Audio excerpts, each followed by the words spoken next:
Hai semuanya, jadi hari ini kita akan belajar tentang konektor RJ45, yaitu salah satu perangkat antarmuka register jack yang akan kita pelajari hari ini.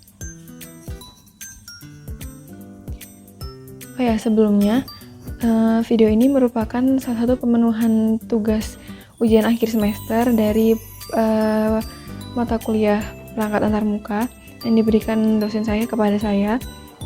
Perkenalan dulu juga, nama saya Nurkalisa Hasna dengan NIM 081711733029. Langsung saja saya mulai.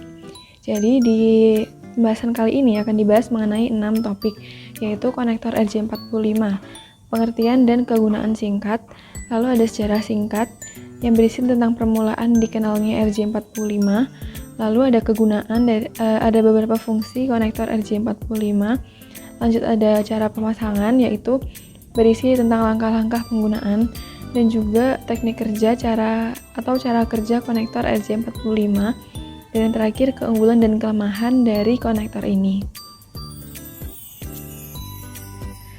Pertama, kita masuk dulu ke apa itu konektor RJ45. Konektor RJ45 atau register jack nomor 45 ini merupakan salah satu antarmuka yang ada pada jaringan standar telekomunikasi yang digunakan sebagai penghubung perangkat suara maupun penyalur pertukaran data-data ke layanan jarak jauh maupun dekat.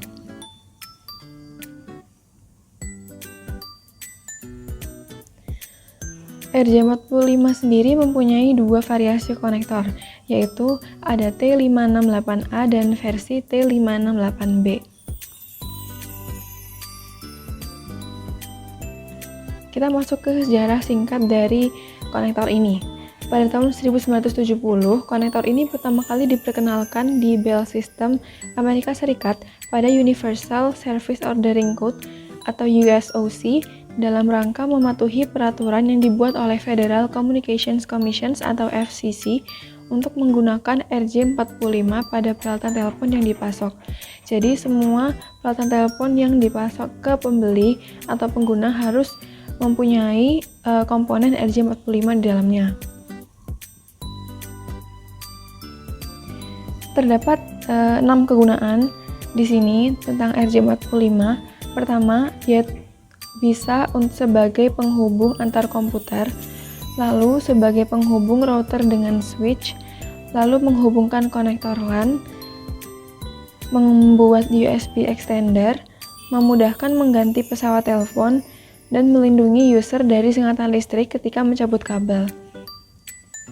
Nanti akan kita bahas kenapa dia tidak menyalurkan sengatan listrik ke pengguna sehingga aman. Kita masuk dulu ke cara pemasangan dari RJ45 ini.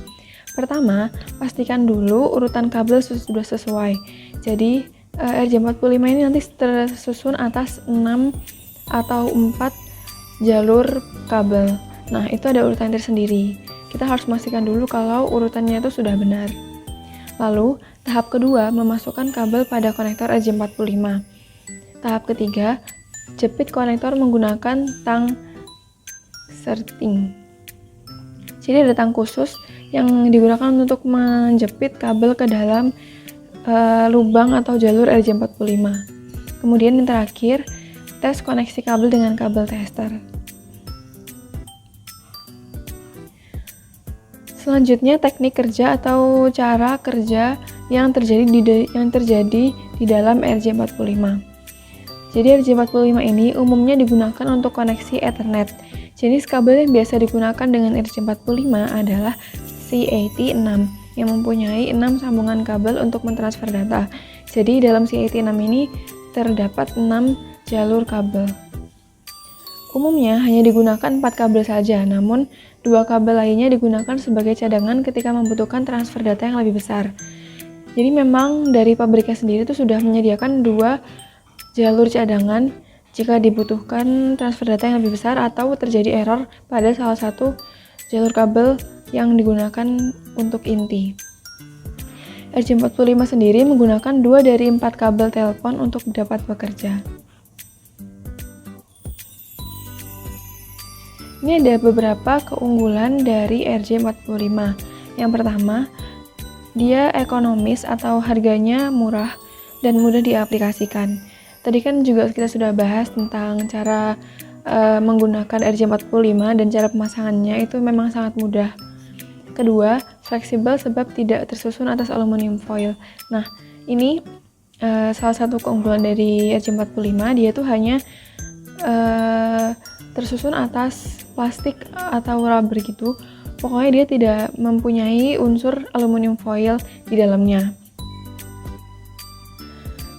Ketiga, berukuran kecil sehingga sangat praktis. Keempat, perawatannya mudah karena dia juga tidak mengandung aluminium foil dan tidak akan karat, hanya harus dibersihkan saja. Yang kelima, dia resiko tersetrumnya sangat minim sehingga sangat aman. Nah, kenapa dia tidak punya resiko tersetrum listrik yang besar? Karena balik lagi dari susunan pembentuk RJ45, dia tuh tidak mempunyai aluminium foil. Nah, yang membuat perangkat mudah menyalurkan listrik ke user sehingga terjadi kesetrum itu adalah aluminium foilnya. Makanya RJ45 tidak akan membuat tersetrum atau sangat minim sekali kemungkinannya. Kemudian yang keenam, ada jika terdapat error di salah satu saluran tidak akan merusak jaringan. Nanti kan ada 6 jalur nih. Kalau ada error di salah satu saluran ini, nggak akan merusak seluruh jaringan atau tidak akan mempengaruhi sama sekali. Lalu ini ada kelemahan dari RJ45. Pertama, dia sensitif terhadap tekanan interferensi elektromagnet perangkat lain karena tidak dilindungi oleh aluminium foil. Yang kedua, jarak jangkauannya minim dengan jarak maksimal, yaitu hanya 100 meter. Nah, walaupun dia di awal tadi saya sebutkan bisa untuk jarak jauh dan jarak dekat transfer datanya, namun hanya dibatasi 100 meter saja. Yang ketiga, transmisi data tidak stabil dan relatif lambat. Jadi kurang lebih itu yang dapat saya sampaikan pada video ini. Semoga bermanfaat untuk kalian semua. Terima kasih sudah menonton.